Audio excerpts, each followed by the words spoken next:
there's the hawk. Before there was a Tiffany Outdoors, there was Tiffany the farmer. Follow U-turn when possible. No, we're not U-turning. Hi. Hi, what are you doing? Hi, Boo. What?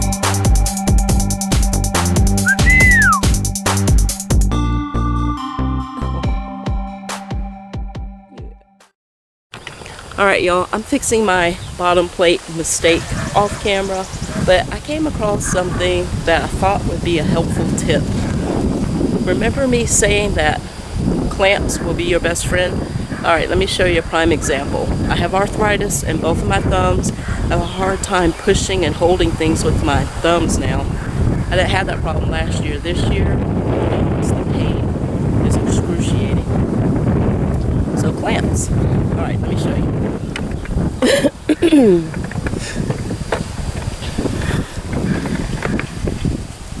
While I'm trying to get this board here level, it's wanting to flex this way and that way like that.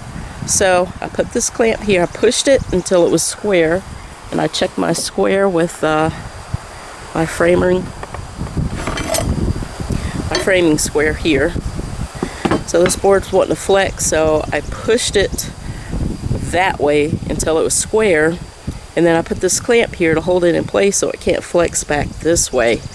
And then there was a gap here at the bottom between the base and this, so I used this really long clamp to squeeze it together to close that gap. Clamps will be your best friend when you need them. Alright. That is my Tiffany tip for the day. Alright, let me finish this and then we're going to work on the shelves. Alright y'all, I'm just going to apologize for the wind noise. I can't do anything about that. But I just wanted to show you the example. See that gap there? I have my long clamp on there. And then I'm just going to take this up and close that gap.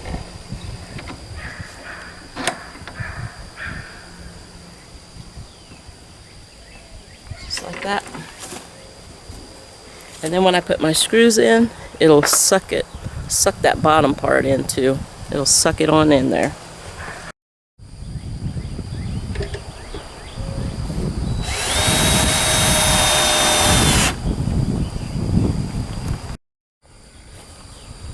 Same thing with this. This was kind of kicked in a little bit, so I got my quick grip clamp, clamp that board straight.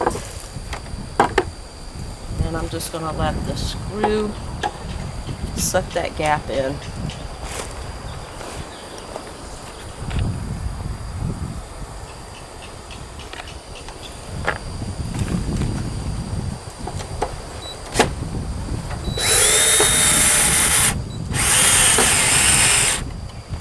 There we go.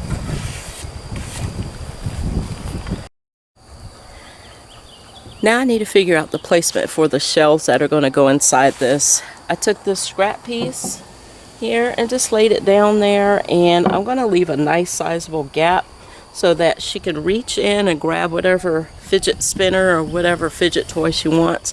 She can still grab it out of the basket without pulling this out. So I came down, I don't know, let's see, let me measure to see how far down I decided to come. On the top, it's about 12.5 inches. And then I used my framing square to square this up to make sure it's going straight across. And now I'm going to take a pencil and draw a line here. And that's where I'm going to put the shelf, either the top part of the shelf or the bottom of the shelf. I have 1 inch to play with.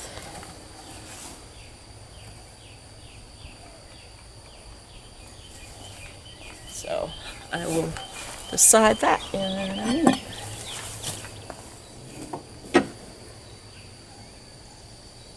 There we go.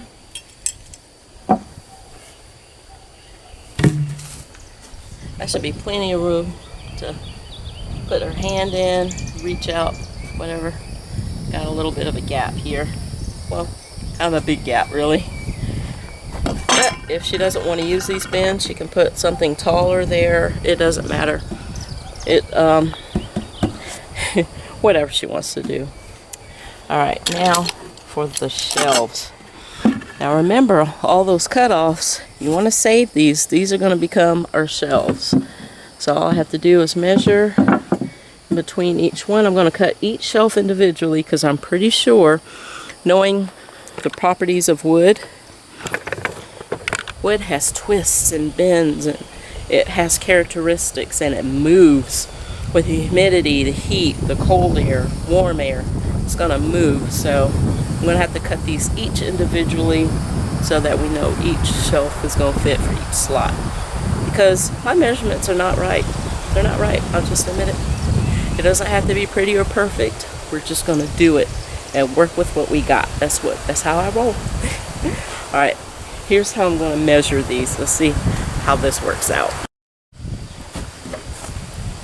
Alright, my first board, I'm going to set it inside, let it drop down inside there a little bit, and then I'm going to take my pencil and then draw a line on what needs to be cut off. Take my pencil, go underneath.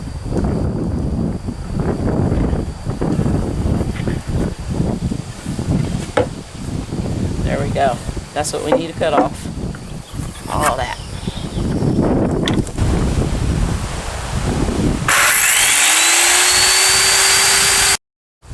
Alright, y'all. Fingers crossed this is going to fit.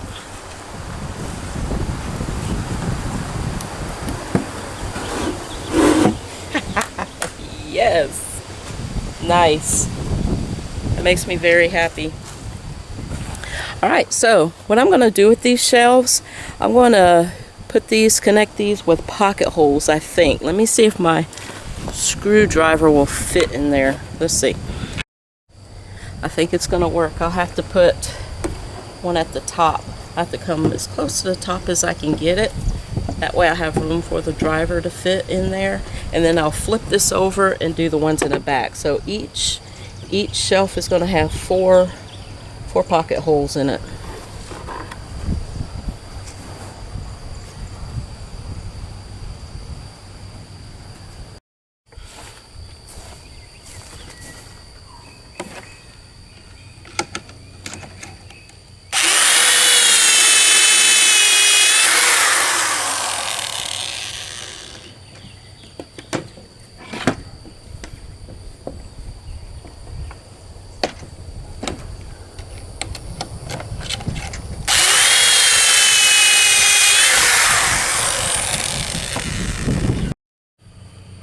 Got my shelf in place. I'm checking for square, get it nice and lined up.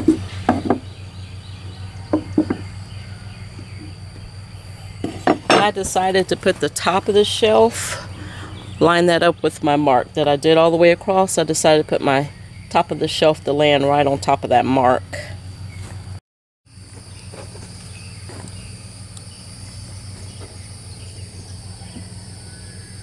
Oh boy, it just moved. Alright, here we go. Clamps. Clamps, clamps, clamps.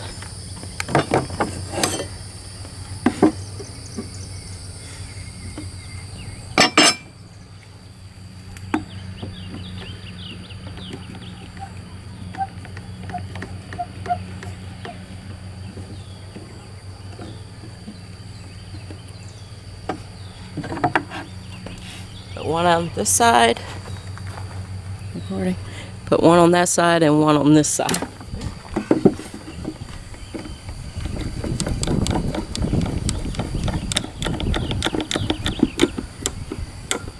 Alright, check square again.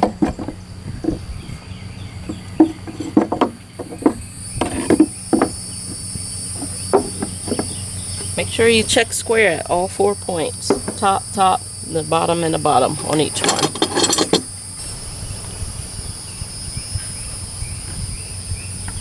There we go.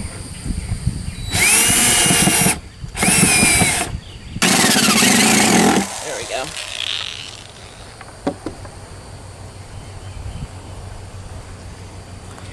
Now I gotta flip it over and do the other side. Alright y'all, I decided to go even all the way across. I got the first two in at the top. I'm going to finish the third. I'm going to flip this over, screw those in, and then we're going to start the painting process. Paint, yes. Alright, I got the shelves about as even as I can get them. Now it's time to put on the back, and then we're going to work on the front. The little scalloped edge that the front has, we'll work on that. First we'll do the back. So what I got was a piece of Luan. It's 2 foot by 4 foot, and I believe it's 1/4 inch thick. Some thin stuff. It doesn't have to be super thick. We're just making the back. That's it. And we're not going to cover the entire back. Let me show you. Alright, so this is the top part. In order to make that shelf complete, we're going to cover up this part here with the Luan. Now, there's a thing. Y'all know nothing I do is perfect. So I don't have a nice flat huge table to work with. Maybe that should be another project that I build, is a nice bigger table. My project table, y'all, that little thing is about 20 something years old, believe it or not. And it's small and it's tiny. And it didn't start off as a project table. It started off as a grooming table because I used to groom dogs. And that was my wash table. That's what I used to wash the dogs on. But anyway, so that being said, I should work on a project table that's a lot bigger and flatter. But I don't have that, so I'm going to work with what I have. So because this thing is not square, I'm going to have to make it fit. So here's what I'm going to do. I'm going to take my Luan, lay it down, draw my lines from underneath, and then cut that off. And then we'll go across the back side of it. Alright, so I'm going to lay it down. I'm going to cut off the sides first of the Luan. And then I'm going to line it up with these bottom shelves here. See how crooked those shelves are? They're a little crooked. That one's up a little, that's down a little, this is down a little. It's okay. It's going to be okay, guys. I'm going to lay that Luan down there, go from underneath, make a pencil mark, and then cut it off.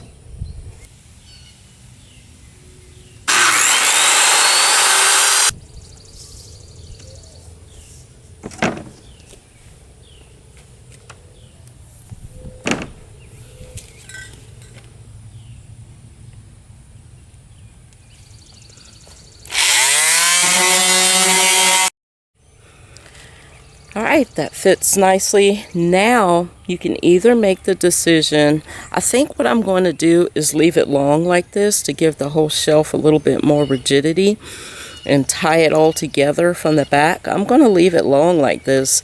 You're not going to be able to see much of the back anyway because the bins will be in there. So I'm going to go ahead and leave that as it is, and then I can use my my brad nailer and tack that down. But before I do all that, I'm going to flip this over and do the front, and then we'll nail them all at the same time. Alright, I have this flipped over. The front is facing upwards. Now we're going to do that scalloped front. I'm just going to lay this across. And like I said, those shelves, even though they're crooked, I try to get them as straight as possible. It's going to be hidden by that scallop edge. That's why it's okay if it's not perfect. It's going to be okay. You don't have to be perfect with this. So now what I'm going to do is cut off the long end. I'm just going to do a pencil mark. Same thing, go from underneath, make my pencil mark, and cut that section off.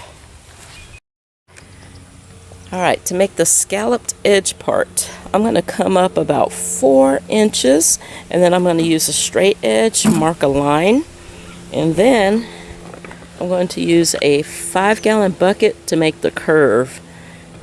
First, I'm going to draw my line.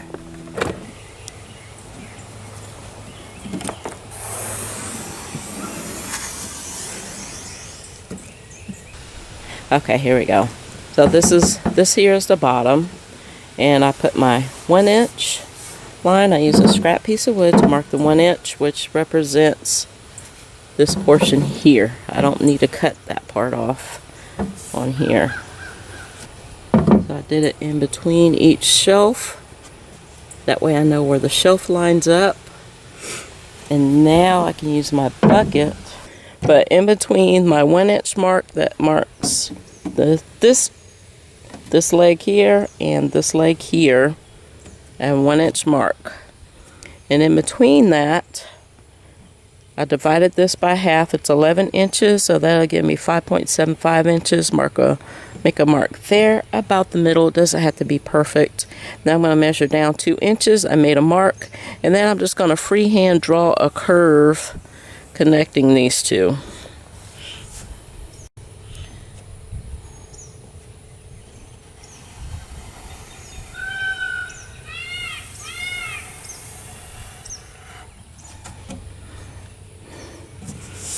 And that's it. And then I'm going to cut this out. I don't want to make this any more complicated than I have to. Do the same for each section. And then I'm going to take my jigsaw and cut this out.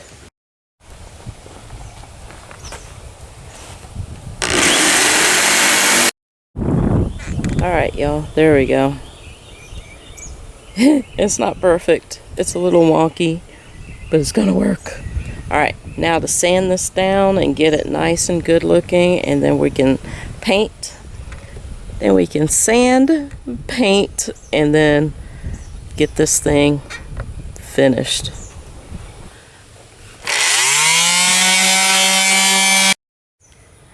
Alright, next thing I'm gonna do is put in some wood filler in the screw holes, fill those in. Let this dry for an hour or two, and then we're going to put on our first layer of paint, and then we're going to go ahead and get this thing finished up.